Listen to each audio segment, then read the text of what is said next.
Quinn, Mike Conley had that sequence where he stripped Morant and then he came back down and hit a three.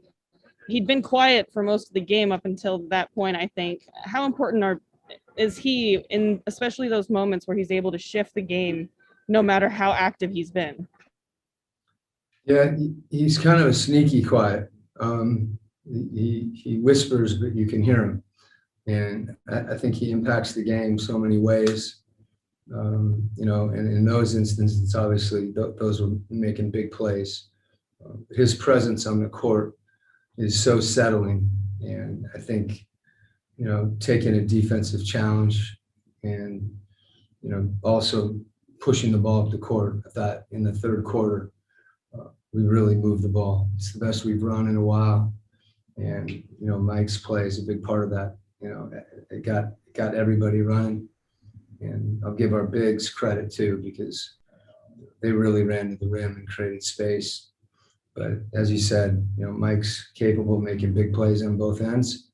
And those two plays consecutively certainly had a big impact on the momentum of the game. Eric Walden, Salt Lake Tribune.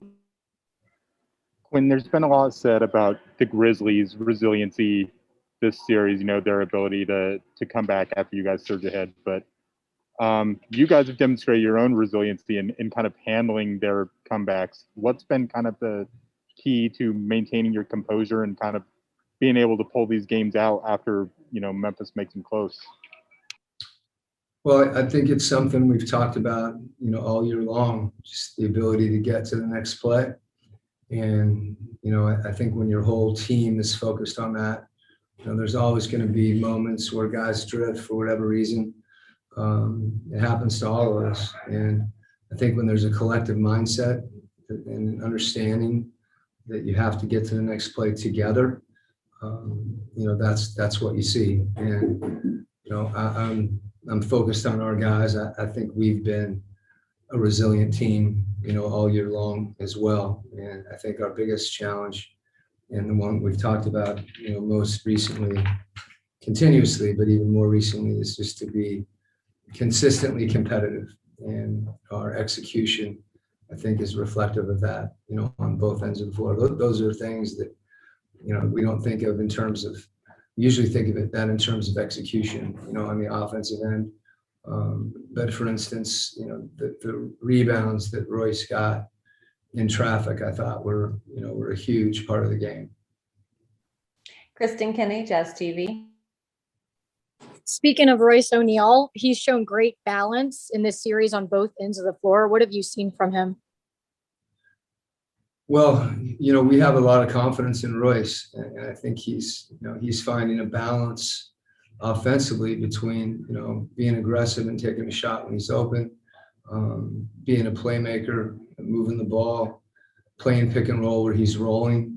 He's gotten more comfortable in those situations. And he's just such a competitor, and he's a smart player. So I think when you have that mindset that you want to impact the game, any way you can, you usually find ways to do it. And that's what we see from him consistently. Tony Jones, The Athletic.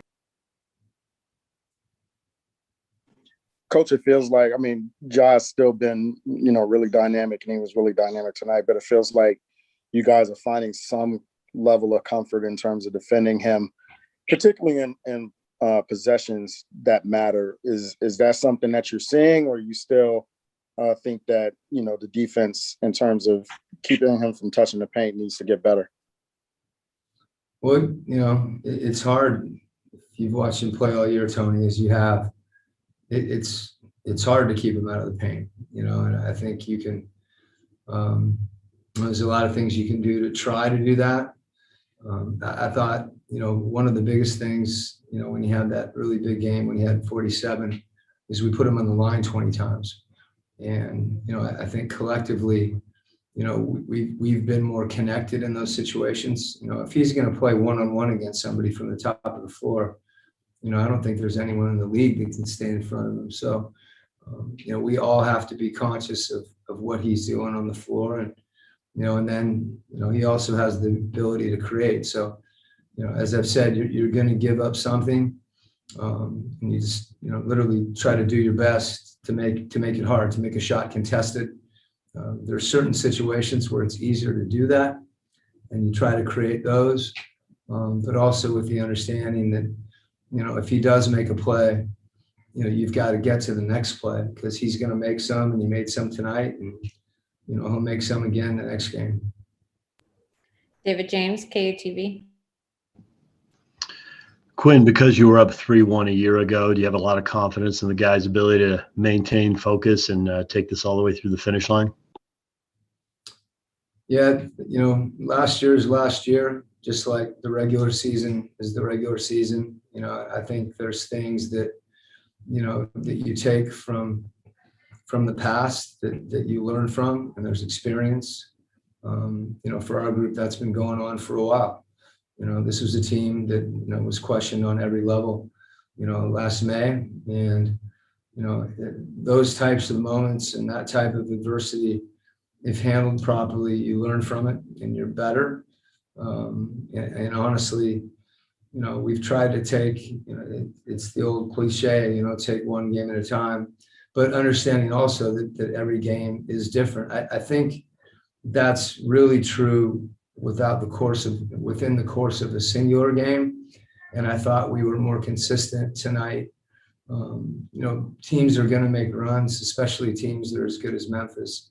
And really it's how you respond to them. So we just want to be ready to play the next game, and let the rest take care of itself. I think if we compete and execute, that's what we want to do.